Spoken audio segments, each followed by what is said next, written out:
जय हिंद दोस्तों, कैसे हैं? उम्मीद है अच्छे होंगे और आप तैयारी में अच्छे से लगे होंगे। आपको जो पॉलिटिकल साइंस से डर लगता है, उस डर को दूर करने के लिए हम यह वीडियो लेके आ गए हैं। इसमें टोटल 30 क्वेश्चन होगा। 30 क्वेश्चन बहुत ही आए हैं। अगर ये 30 क्वेश्चन अगर आपको याद है तो ज़रूर सुन ले, रिवाइजिंग हो जाएगा। और नहीं याद है तो इसमें का जो भी क्वेश्चन याद नहीं है उसे आप लिख लीजिए कॉपी पे और याद ज़रूर कर लीजिए, क्योंकि क्वेश्चन बहुत आए हैं। ठीक है, क्वेश्चन नंबर फर्स्ट है, नीति निर्देशक तत्व की दो विशेषता बतावे। नीति निर्देशक तत्व की दो विशेषता बतावे। आंसर लिखेंगे, नीति निर्देशक तत्व की दो विशेषता निम्नलिखित है। नंबर एक, लोक कल्याणकारी राज्य। लोक कल्याणकारी राज्य डैश देके लिखेंगे, इनका उद्देश्य भारत में एक कल्याणकारी राज्य की स्थापना करना है। इनका उद्देश्य भारत में एक कल्याणकारी राज्य की स्थापना करना है। और दूसरा पॉइंट लिखेंगे, न्यायालय द्वारा परिवर्तनीय नहीं। न्यायालय द्वारा परिवर्तनीय नहीं डैश देके लिखेंगे, अगर सरकार इन्हें लागू न करे तो हम इनके खिलाफ कोर्ट नहीं जा सकते हैं।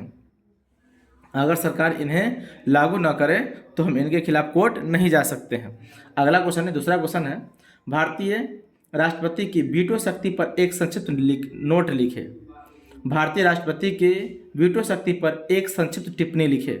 आंसर लिखेंगे, जब संसद कोई बिल पास करके राष्ट्रपति के पास भेजती है, जब संसद कोई बिल पास करके राष्ट्रपति के पास भेजती है तो राष्ट्रपति उसे पास करने से मना कर सकते हैं। तो राष्ट्रपति उसे पास करने से मना कर सकते हैं या उसे अनिश्चित काल के लिए अपने पास रख सकते हैं, जिसको पॉकेट वीटो कहते हैं। यह उनकी वीटो शक्ति है। यह उनकी क्या है? वीटो शक्ति है कि वह पास भी कर सकती है और कुछ देर के लिए अपने पास रख भी सकती है। ठीक है, अगला क्वेश्चन है, भारतीय संविधान की प्रस्तावना का क्या महत्व है? भारतीय संविधान की प्रस्तावना का क्या महत्व है? आंसर लिखेंगे, प्रस्तावना संविधान की आत्मा और कुंजी है। प्रस्तावना संविधान की आत्मा और कुंजी है। यह बताती है कि संविधान का उद्देश्य क्या है। प्रस्तावना यह बताती है कि संविधान के यानी संविधान का उद्देश्य क्या है और भारत एक कैसा देश होगा। ठीक है, यह कौन बताता? प्रस्तावना बताता है। अगला क्वेश्चन है, भारतीय संविधान में दिए गए किन्हीं दो मौलिक कर्तव्य का नाम बतावे। जो भारतीय संविधान में 11 मौलिक कर्तव्य है उसमें से कोई दो मौलिक कर्तव्य का नाम बताना है। तो लिखेंगे, दो मौलिक कर्तव्य निम्नलिखित है। नंबर एक में लिखेंगे, संविधान का पालन करना और राष्ट्रध्वज और राष्ट्रगान का सम्मान करना। संविधान का पालन करना और राष्ट्रध्वज और राष्ट्रगान का क्या करना? सम्मान करना। और दूसरा कहेंगे, भारत की संप्रभुता, एकता और अखंडता की रक्षा करना। भारत की संप्रभुता, एकता और अखंडता की रक्षा करना।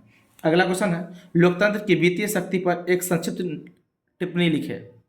लोकसभा की वित्तीय शक्ति पर संक्षिप्त टिप्पणी लिखे। आंसर लिखेंगे, धन के मामला में लोकसभा सबसे शक्तिशाली है। धन के मामला में लोकसभा सबसे शक्तिशाली है। नीचे से लिखेंगे पॉइंट नंबर एक में, कोई भी धन विधेयक केवल लोकसभा में ही पेश किया जा सकता है। कोई भी धन विधेयक केवल लोकसभा में ही पेश किया जा सकता है। और दूसरा लिखेंगे, सरकार का बजट पास करने का अधिकार लोकसभा के पास है। सरकार का बजट पास करने का अधिकार लोकसभा के पास है। अगला क्वेश्चन है, सर्वोच्च न्यायालय को संविधान का संरक्षक क्यों माना जाता है? सर्वोच्च न्यायालय को संविधान का संरक्षक क्यों माना जाता है? आंसर लिखेंगे, यदि कोई सरकार कोई ऐसा कानून बनाती है जो संविधान के खिलाफ हो या सर्वोच्च न्यायालय उसे रद्द कर सकता है, यह नागरिकों के मौलिक अधिकारों का भी रक्षा करता है। लिखेंगे, यदि कोई ऐसा कानून बनाती है, यदि सरकार कोई ऐसा कानून बनाती है जो संविधान के खिलाफ हो, जो किसके खिलाफ हो? संविधान के खिलाफ हो, तो सर्वोच्च न्यायालय उसे रद्द कर सकता है। ठीक है, यह नागरिकों के मौलिक अधिकारों का भी रक्षा करता है। अगला क्वेश्चन है, भारतीय संघ व्यवस्था के दो लक्षण बताइए। भारतीय संघ व्यवस्था के दो लक्षण बताइए। आंसर लिखेंगे, भारतीय संघ व्यवस्था के दो लक्षण निम्नलिखित है। नंबर एक, शक्तियों का विभाजन। नंबर एक में क्या लिखेंगे? शक्तियों का विभाजन डैश देके लिखेंगे, संविधान द्वारा केंद्र और राज्य सरकारों के बीच शक्तियों का स्पष्ट बंटवारा करना। संविधान द्वारा केंद्र और राज्य सरकारों के बीच शक्तियों का स्पष्ट बंटवारा करना, पहला। दूसरा लिखेंगे, लिखित संविधान। लिखित संविधान में डैश देके लिखेंगे, केंद्र और राज्य दोनों संविधान के नियमों से बंधे हैं। केंद्र और राज्य दोनों संविधान के नियमों से बंधे हैं। अगला क्वेश्चन है, भारतीय संविधान के 73वें संशोधन का महत्व क्या है? भारतीय संविधान के 73वें संशोधन का महत्व क्या है? आंसर लिखेंगे, इस संशोधन के द्वारा पंचायती राज संस्थाओं को संवैधानिक दर्जा दिया गया। इस संशोधन के द्वारा यानी 73वें संविधान संशोधन के द्वारा पंचायती राज संस्थाओं को संवैधानिक दर्जा दिया गया। इसके तहत हर 5 साल का चुनाव कराना और महिलाओं व पिछड़े वर्गों के लिए आरक्षण अनिवार्य कर दिया गया है। फिर से सुन लेंगे, इस संशोधन के द्वारा पंचायती राज संस्थाओं को संवैधानिक दर्जा दिया गया। इसके तहत हर 5 साल पर चुनाव कराना और महिलाओं और पिछड़े वर्गों के लिए आरक्षण अनिवार्य कर दिया गया है। अगला क्वेश्चन है, पंचायती राज के 2 उद्देश्य बताइए। पंचायती राज के 2 उद्देश्य बताइए। लिखेंगे पंचायती राज के 2 उद्देश्य निम्नलिखित है। नंबर 1, लोकतांत्रिक विकेंद्रीकरण। लोकतांत्रिक विकेंद्रीकरण डैश देके लिखेंगे, सत्ता को दिल्ली से हटाकर गांव के आम लोगों तक पहुंचाना। सत्ता को दिल्ली से हटाकर गांव के आम लोगों तक पहुंचाना, ये पहला पॉइंट है। दूसरा पॉइंट लिखेंगे डैश देके, दूसरा पॉइंट लिखेंगे ग्रामीण विकास। ग्रामीण विकास में डैश देके लिखेंगे, गांव की समस्याओं का समाधान स्थानीय स्तर पर करना। गांव की समस्याओं का समाधान स्थानीय स्तर पर करना। अगला क्वेश्चन है, भारतीय संविधान की किन्हीं 2 विशेषताओं का वर्णन करें। भारतीय संविधान की 2 विशेषता का वर्णन करना है। तो पहला विशेषता हो जाएगा सबसे लंबा लिखित संविधान। सबसे लंबा लिखित संविधान डैश देके लिखेंगे, भारत का संविधान विश्व का सबसे बड़ा लिखित संविधान है। भारत का संविधान विश्व का सबसे बड़ा लिखित संविधान है। और दूसरा पॉइंट लिखेंगे लचीला और कठोर। लचीला और कठोर डैश देके लिखेंगे, इसमें कुछ बदलाव आसानी से हो सकते हैं जबकि कुछ के लिए कठिन प्रक्रिया अपनानी पड़ती है। यानी इस संविधान में कुछ बदलाव तो आसानी से हो जाता है और कुछ बदलाव के लिए कठिन परिश्रम करना पड़ता है, कठिन प्रक्रिया को अपनाना पड़ता है। अगला क्वेश्चन ध्यान देंगे। अगला क्वेश्चन है, गठबंधन राजनीति का भारतीय लोकतंत्र में क्या महत्व है। गठबंधन राजनीति का भारतीय लोकतंत्र में क्या महत्व है। आंसर लिखेंगे, गठबंधन राजनीति का भारतीय लोकतंत्र में निम्न महत्व है। नंबर 1, इससे क्षेत्रीय दलों और विभिन्न विचारधाराओं को सरकार में भागीदारी मिलती है। इससे क्षेत्रीय दलों को और विभिन्न विचारधाराओं को सरकार में भागीदारी मिलती है। और दूसरा पॉइंट लिखेंगे, यह किसी एक पार्टी की तानाशाही को रोकता है। यह किसी एक पार्टी की तानाशाही को रोकता है और सभी वर्गों का प्रतिनिधित्व सुनिश्चित करता है। और सभी वर्गों का प्रतिनिधित्व सुनिश्चित करता है। अगला क्वेश्चन है, क्षेत्रवाद क्या है। ध्यान देंगे, क्षेत्रवाद क्या है। आंसर लिखेंगे, जब लोग अपने देश से ज़्यादा अपने क्षेत्र, अपने भाषा या अपने राज्य को महत्व देने लगते हैं और केवल अपने ही क्षेत्र के विकास के बारे में सोचते हैं, अपने ही क्षेत्र का तरक्की करते हैं, अपने ही क्षेत्र के लोग के बारे में सोचते हैं, तो इसे ही क्षेत्रवाद कहते हैं। इसे ही क्या कहते हैं, क्षेत्रवाद कहते हैं। यह कभी कभी राष्ट्रीय एकता के लिए खतरा हो जाता है। ठीक है, समझ गए होंगे। जब लोग अपने देश से ज़्यादा अपने क्षेत्र के विकास के बारे में, अपने क्षेत्र की उन्नति के बारे में, अपने क्षेत्र के लोग के तरक्की के बारे में जब सोचते हैं, ठीक है, तो इसे ही क्षेत्रवाद कहते हैं। या कभी कभी राष्ट्रीय एकता के लिए घातक भी हो जाता है या खतरा हो जाता है। अगला क्वेश्चन है, भारत और चीन के 1962 के युद्ध के किन्हीं 2 परिणामों का वर्णन करें। भारत और चीन के 1962 के युद्ध के किन्हीं 2 परिणामों का वर्णन करें। आंसर लिखेंगे, 2 परिणाम निम्नलिखित है। नंबर 1 में राष्ट्रीय सम्मान को ठेस। राष्ट्रीय सम्मान को ठेस डैश देके लिखेंगे, भारत को हार का सामना करना पड़ा और अपनी कुछ जमीन खोनी पड़ी। भारत को हार का सामना करना पड़ा और अपनी कुछ जमीन खोनी पड़ी। और दूसरा पॉइंट लिखेंगे, विदेश नीति में बदलाव। विदेश नीति में बदलाव डैश देके लिखेंगे, भारत को अपनी गुटनिरपेक्षता नीति के बावजूद अमेरिका और ब्रिटेन से मदद मांगनी पड़ी और रक्षा बजट बढ़ाना पड़ा। डैश दे क्या लिखेंगे, भारत को अपनी गुटनिरपेक्षता नीति के बावजूद अमेरिका और ब्रिटेन से मदद मांगनी पड़ी और रक्षा बजट बढ़ाना पड़ा। तो समझ गए होंगे। अगला क्वेश्चन ध्यान देंगे, राजतंत्र और गणतंत्र में क्या अंतर है। राजतंत्र और गणतंत्र में क्या अंतर है, तो ध्यान से समझेंगे। तो राजतंत्र में डैश देके लिखेंगे कि राजाओं के शासन को राजतंत्र कहा जाता है। इसमें पद वंशानुगत होता है। ठीक है, इसमें राजा का बेटा ही राजा बनता है, ये राजतंत्र में होता है। और एक लाइन छोड़ के लिखेंगे गणतंत्र। ठीक है, तो गणतंत्र में डैश देके लिखेंगे कि इसमें जो है देश का प्रमुख जनता द्वारा निश्चित समय के लिए चुना जाता है। ठीक है, गणतंत्र में डैश देके क्या लिखेंगे कि इसमें देश का प्रमुख जनता के द्वारा एक निश्चित समय के लिए चुना जाता है और इसका जो पद है वो वंशानुगत नहीं होता है। ठीक है, जनता जिसको चुन के भेजती है वही सरकार बनता है, ये गणतंत्र में। ठीक है, चलिए अगला क्वेश्चन ध्यान देंगे, भारत में पंचायती राज संस्थाओं में महिलाओं की भूमिका पर प्रकाश डालें। ध्यान देंगे, भारत में पंचायती राज संस्थाओं में महिलाओं की भूमिका पर प्रकाश डालें। तो लिखेंगे आंसर, पंचायती राज में महिलाओं को 33% आरक्षण दिया गया है। पंचायती राज में महिलाओं को 33% आरक्षण दिया गया है। इससे ग्रामीण महिलाओं ने राजनीतिक जागरूकता आई है और वे अब गांव के विकास और फैसले लेने में सक्रिय भूमिका निभा रही है। फिर से लिखेंगे, ध्यान सुनेंगे। पंचायती राज में महिलाओं को 33% आरक्षण दिया गया है। इससे ग्रामीण महिलाओं में राजनीतिक जागरूकता आई है। इससे हुआ क्या है, ग्रामीण महिलाओं में राजनीतिक जागरूकता आई है और वे अब गांव के विकास में और फैसले लेने में अपनी सक्रिय भूमिका निभा रही है। ठीक है, अगला क्वेश्चन है, भारतीय संसदीय व्यवस्था की दो विशेषता बताइए। भारतीय संसदीय व्यवस्था की दो विशेषता बताइए। आंसर लिखेंगे, दो विशेषता निम्नलिखित है। नंबर 1, दोहरी कार्यपालिका। दोहरी कार्यपालिका डैश दे के लिखेंगे, एक नाममात्र का प्रमुख, यानी एक नाममात्र का प्रमुख होता है और एक वास्तविक प्रमुख होता है। यानी एक नाममात्र का प्रमुख यानी राष्ट्रपति होता है और एक वास्तविक प्रमुख यानी प्रधानमंत्री होता है। ठीक है, और दूसरा पॉइंट लिखेंगे, सामूहिक उत्तरदायित्व। सामूहिक उत्तरदायित्व डैश देके लिखेंगे, मंत्रिपरिषद अपने कार्यों के लिए संसद के प्रति जवाबदेही होती है। मंत्रिपरिषद अपने कार्यों के लिए संसद के प्रति जवाबदेही होती है। अगला क्वेश्चन है, भारत के संदर्भ में सहयोगी संघवाद को समझाइए। भारत के संदर्भ में सहयोगी या सहयोग संघवाद को समझाइए। तो आंसर लिखेंगे, इसका अर्थ है कि केंद्र सरकार और राज्य सरकार एक दूसरे की विरोधी नहीं बल्कि साथी है। भारत के संदर्भ में सहयोगी संघवाद का मतलब ये हुआ कि केंद्र सरकार और राज्य सरकार एक दूसरे के विरोधी नहीं बल्कि क्या है, साथी है। दोनों मिलकर देश के विकास के लिए सहयोग करती है। ठीक है, उदाहरण के लिए आप समझ सकते हैं नीति आयोग और जीएसटी परिषद। ठीक है, फिर सुन लीजिए, भारत में सहयोगी संघवाद का अर्थ हुआ कि केंद्र सरकार और राज्य सरकार एक दूसरे के विरोधी नहीं है बल्कि एक दूसरे के साथी है। दोनों मिलकर देश के विकास के लिए सहयोग करती है, काम करती है। ठीक है, अगला क्वेश्चन है, संयुक्त राष्ट्रवाद के दो उद्देश्य लिखे। संयुक्त राष्ट्रवाद के दो उद्देश्य लिखे। आंसर लिखेंगे, संयुक्त राष्ट्रवाद के दो उद्देश्य निम्नलिखित हैं। नंबर 1, विश्व में शांति और सुरक्षा बनाए रखना। विश्व में शांति और सुरक्षा बनाए रखना, पहला पॉइंट। और दूसरा पॉइंट, देशों के बीच मित्रतापूर्ण संबंध विकसित करना। देशों के बीच मित्रतापूर्ण संबंध विकसित करना और मानवाधिकारों की रक्षा करना। देशों के बीच मित्रतापूर्ण संबंध स्थापित करना या विकसित करना और मानवाधिकारों की रक्षा करना। अगला क्वेश्चन है, भारत के प्रधानमंत्री की किन्हीं दो शक्तियों का वर्णन करें। भारत के प्रधानमंत्री की किन्हीं दो शक्तियों का वर्णन करें। आंसर लिखेंगे, दो शक्ति निम्नलिखित है। भारत के प्रधानमंत्री के दो शक्ति निम्नलिखित है। नंबर 1 में लिखेंगे मंत्रिपरिषद का गठन।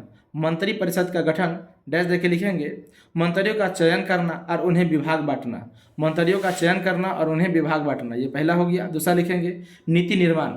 नीति निर्माण में डैश देके लिखेंगे, सरकार की मुख्य नीतियों और योजनाओं को तय करना और राष्ट्रपति को सलाह देना। सरकार की मुख्य नीतियों और योजनाओं को तय करना और राष्ट्रपति को सलाह देना। अगला क्वेश्चन है, भारत में मानवाधिकार की स्थिति पर एक संक्षिप्त टिप्पणी लिखे। भारत में मानवाधिकार की स्थिति पर एक संक्षिप्त टिप्पणी लिखे। तो ध्यान सुनेंगे, भारत में संविधान द्वारा नागरिकों को मौलिक अधिकार दिए गए हैं। भारत में संविधान के द्वारा नागरिकों को मौलिक अधिकार दिए गए हैं और राष्ट्रीय मानवाधिकार आयोग इनकी रक्षा करता है भारत एक लोकतांत्रिक देश है जहां मानवाधिकारों का सम्मान होता है, लेकिन कभी कभी गरीब, पुलिस की या सामाजिक भेदभाव के कारण मानवाधिकार उल्लंघन की खबरें भी आती रहती हैं, जिस पर सुधार की आवश्यकता है, सुधार की जरूरत है। ठीक है, यानी गरीब लोग पर पुलिस के द्वारा कुछ दबाव दिया जाता है ना, या गरीब पुलिस पर भी या गरीब लोग पर भी। ठीक है, बड़े लोग के द्वारा या समाज के द्वारा जो भेदभाव फैलाया जाता है, कुछ अत्याचार किया जाता है, उसका जो अधिकार है उसका हनन होता है। तो इसीलिए मानवाधिकार का उल्लंघन हो रहा है, जिस पर सुधार की आवश्यकता है, सुधार की जरूरत है। अगला क्वेश्चन है, राज्यसभा की दो विशिष्ट शक्तियां बताइए। राज्यसभा की दो विशिष्ट शक्तियां बताइए। तो लिखेंगे, राज्यसभा की दो विशिष्ट शक्तियां निम्नलिखित है। नंबर 1 लिखेंगे अनुच्छेद 249। अनुच्छेद 249 डैश देके लिखेंगे, यदि राज्यसभा 2/3 बहुमत से प्रस्ताव पास करे तो राज्य सूची के विषय पर कानून बना सकती है। अनुच्छेद 249 डैश देके लिखेंगे, यदि राज्यसभा 2/3 बहुमत से प्रस्ताव पास करे तो संसद राज्य सूची के विषय पर कानून बना सकती है। दूसरा पॉइंट लिखेंगे अनुच्छेद 312। अनुच्छेद 312 में डैश देके लिखेंगे, नई अखिल भारतीय सेवाओं का गठन करने का अधिकार केवल राज्यसभा को है। नई अखिल भारतीय सेवाओं जैसे कि IAS IPS का गठन करने का अधिकार केवल राज्यसभा को है। अगला क्वेश्चन है, भारतीय चुनाव आयोग के 2 कार्यों का वर्णन करें। भारतीय चुनाव आयोग के 2 कार्यों का वर्णन करें। बहुत विव्याय क्वेश्चन है। आंसर लिखेंगे, भारतीय चुनाव आयोग के 2 कार्य निम्नलिखित है। नंबर 1, चुनाव संपन्न कराना। चुनाव संपन्न कराना यानी इसका मतलब हुआ कि चुनाव खत्म करवाना। डैश देके लिखेंगे, संसद और राज्य विधानसभाओं के चुनाव स्वतंत्र और निष्पक्ष रूप से कराना। संसद और राज्य विधानसभाओं के चुनाव स्वतंत्र और निष्पक्ष रूप से कराना, पहला हो गया। दूसरा लिखेंगे, मतदाता सूची तैयार करना। मतदाता सूची तैयार करना, डैश देके लिखेंगे, वोट देने के योग्य नागरिकों की लिस्ट बनाना और वोटर ID जारी करना। वोट देने के योग्य नागरिकों की लिस्ट बनाना और वोटर ID जारी करना। अगला क्वेश्चन है, भारतीय संविधान में दिए गए स्वतंत्रता के मौलिक अधिकारों की 2 विशेषता बतावे। भारतीय संविधान में दिए गए स्वतंत्रता के मौलिक अधिकार की 2 विशेषता लिखे। आंसर लिखेंगे, 2 विशेषता निम्नलिखित है। नंबर 1, भारत और नंबर 1 में लिखेंगे, भाषण और अभिव्यक्ति की स्वतंत्रता। भाषण और अभिव्यक्ति की स्वतंत्रता, डैश देकर लिखेंगे, नागरिकों को अपने विचार बोलने और लिखने की आज़ादी है। नागरिकों को अपने विचार बोलने और लिखने की आज़ादी है। और दूसरा पॉइंट लिखेंगे, आवागमन की स्वतंत्रता। आवागमन की स्वतंत्रता, डैश देकर लिखेंगे, भारत के किसी भी हिस्से में बिना रोके टोके घूमने और बसने का अधिकार है। भारत के किसी भी हिस्से में बिना रोके टोके घूमने और बसने का अधिकार है। अगला क्वेश्चन है, भारतीय राजनीति में क्षेत्रीय दलों की क्या भूमिका है। भारतीय राजनीति में क्षेत्रीय दलों की क्या भूमिका है। आंसर लिखेंगे, भारतीय राजनीति में क्षेत्रीय दलों की निम्न भूमिका है। नंबर 1 लिखेंगे, स्थानीय मुद्दों को उठाना। स्थानीय मुद्दों को उठाना, डैश देके लिखेंगे, ये दल अपने क्षेत्र की विशेष समस्याओं को राष्ट्रीय स्तर पर रखते हैं। ये दल का मतलब क्या हुआ, क्षेत्रीय दल अपने क्षेत्र की विशेष समस्याओं को राष्ट्रीय स्तर पर रखते हैं, पहला पॉइंट। दूसरा पॉइंट, गठबंधन सरकार। गठबंधन सरकार में डैश देके लिखेंगे, केंद्र में सरकार बनाने और उसे समर्थन देने में इनकी भूमिका निर्णायक होती है। केंद्र में सरकार बनाने और उसे समर्थन देने में, समर्थन क्या है तो साथ देने में इनकी भूमिका निर्णायक होती है। अगला क्वेश्चन है, सार्क यानी कि दक्षेस के पक्ष में 2 तर्क दे। सार्क यानी कि दक्षेस के पक्ष में 2 तर्क दे। आंसर लिखेंगे, सार्क के पक्ष में 2 तर्क निम्नलिखित है। नंबर 1, दक्षिण एशियाई देशों के बीच आपसी विश्वास और आर्थिक सहयोग बढ़ाना। दक्षिण एशियाई देशों के बीच आपसी विश्वास और आर्थिक सहयोग बढ़ाना, पहला पॉइंट। दूसरा पॉइंट, क्षेत्रीय समस्याओं का मिलजुल कर समाधान करना। क्षेत्रीय समस्याओं का मिलजुल कर समाधान निकालना। ठीक है। अगला क्वेश्चन है, गुट निरपेक्ष आंदोलन की 2 उपलब्धियां बताएं। गुट निरपेक्ष आंदोलन की 2 उपलब्धियां बतावे। आंसर लिखेंगे, 2 उपलब्धियां निम्नलिखित है। नंबर 1, शीत युद्ध के तनाव को कम करना। शीत युद्ध के तनाव को कम करना, डैश देके लिखेंगे, इसने अमेरिका और सोवियत संघ के बीच युद्ध को रोकने में मदद की। इसने अमेरिका और सोवियत संघ के बीच युद्ध को रोकने में मदद की, पहला। और दूसरा लिखेंगे, नव स्वतंत्र देशों की सुरक्षा। नव स्वतंत्र देशों की सुरक्षा, डैश देके लिखेंगे, नए आज़ाद हुए देशों को महाशक्तियों का गुलाम बनने से बचाया और अपनी स्वतंत्र विदेश नीति अपनाने का मौका दिया। नव स्वतंत्र देशों की सुरक्षा देके डैश देके लिखेंगे, नए आज़ाद हुए देशों को महाशक्तियों का गुलाम बनने से बचाया और अपनी स्वतंत्र विदेश नीति अपनाने का मौका दिया। अगला क्वेश्चन है, अविश्वास प्रस्ताव से आप क्या समझते हैं। अविश्वास प्रस्ताव से आप क्या समझते हैं। आंसर लिखेंगे, यह विपक्ष द्वारा लोकसभा में लाया जाने वाला एक प्रस्ताव है। यह विपक्ष द्वारा लोकसभा में लाया जाने वाला एक प्रस्ताव है। इसका अर्थ है कि सदन को वर्तमान सरकार पर भरोसा नहीं है। इसका अर्थ है कि सदन को वर्तमान सरकार पर भरोसा नहीं है। यदि यह प्रस्ताव पास हो जाता है तो प्रधानमंत्री सहित पूरे मंत्रिपरिषद को इस्तीफा देना पड़ता है। फिर से समझ लीजिए, अविश्वास प्रस्ताव से आप क्या समझते हैं। आंसर लिखेंगे, यह विपक्ष द्वारा लोकसभा में लाया जाने वाला एक प्रस्ताव होता है। इसका अर्थ है कि सदन को वर्तमान सरकार पर भरोसा नहीं है। यदि यह प्रस्ताव पास हो जाता है तो प्रधानमंत्री सहित पूरी मंत्रिपरिषद को इस्तीफा देना पड़ता है। अगला क्वेश्चन है, नक्सलवाद के किन्हीं 2 कारण बताइए। नक्सलवाद के किन्हीं 2 कारण बताइए। नक्सलवाद के 2 कारण निम्नलिखित है। नंबर 1, भूमि सुधार में कमी। भूमि सुधार में कमी, डैश देके लिखेंगे, गरीब किसान और मजदूरों के जमीन का सही वितरण न होना। गरीब किसानों और मजदूरों के जमीन का सही वितरण न होना। और दूसरा पॉइंट, पिछड़ापन और गरीबी, पिछड़ापन और गरीबी डैश देके लिखेंगे। आदिवासी और ग्रामीण क्षेत्रों में विकास और बुनियादी सुविधाओं का अभाव, आदिवासी और ग्रामीण क्षेत्रों में विकास और बुनियादी सुविधाओं का अभाव। अगला क्वेश्चन है, विश्व व्यापार संगठन के उद्देश्य को बतावे, या विश्व व्यापार संगठन के दो उद्देश्य क्या है। विश्व व्यापार संगठन के दो उद्देश्य क्या है, ठीक है, जिसको WTO कहते हैं, वर्ल्ड ट्रेड ऑर्गेनाइजेशन। आंसर लिखेंगे, विश्व व्यापार संगठन के दो उद्देश्य निम्नलिखित है। नंबर 1, अंतर्राष्ट्रीय व्यापार के लिए नियम बनाना और उन्हें लागू करना, अंतर्राष्ट्रीय व्यापार के लिए नियम बनाना और उन्हें लागू करना। और दूसरा पॉइंट, व्यापार को बढ़ावा देना और देशों के बीच व्यापारिक विवादों को सुलझाना, व्यापार को बढ़ावा देना और देशों के बीच व्यापारिक विवादों को सुलझाना। अगला क्वेश्चन है, सुरक्षा परिषद में विशेषाधिकार यानी कि वीटो का क्या अर्थ है। सुरक्षा परिषद में विशेषाधिकार यानी वीटो का क्या अर्थ है। आंसर लिखेंगे, सुरक्षा परिषद में 5 अस्थायी सदस्य, सुरक्षा परिषद में 5 अस्थायी सदस्यों अमेरिका, रूस, चीन, ब्रिटेन और फ्रांस, अमेरिका, रूस, चीन, ब्रिटेन और फ्रांस, ये 5 देश को यह जो है निषेधाधिकार यानी कि वीटो शक्ति प्राप्त है, जिसके द्वारा वह किसी भी प्रस्ताव को रद्द कर सकता है। यदि इन 5 में से एक सदस्य भी किसी फैसले के खिलाफ वोट कर देता है तो वह प्रस्ताव पास नहीं होगा। अब आप समझ गए होंगे, फिर से सुन लीजिए। सुरक्षा परिषद के 5 अस्थायी सदस्य अमेरिका, रूस, चीन, ब्रिटेन, फ्रांस को वीटो शक्ति प्राप्त है, जिसके द्वारा वे किसी भी प्रस्ताव को रद्द कर सकता है। यदि इन 5 में से कोई एक सदस्य किसी फैसले के खिलाफ अगर वोट कर देता है तो वह प्रस्ताव पास नहीं होगा। ठीक है, ये इस तरह से आपको 30 क्वेश्चन आपको बता दिया गया है। ये 30 क्वेश्चन एग्जाम के लिए बहुत ही वीवीआई है। आप सभी क्वेश्चन को ध्यान से सुन लिए होंगे। आपको कैसा लगा, आपको अगर समझ में आ गया है तो आप जरूर मैसेज करें, तो इसका अगला ऑडियो रिकॉर्ड आपको हम भेज देंगे। ठीक है, धन्यवाद।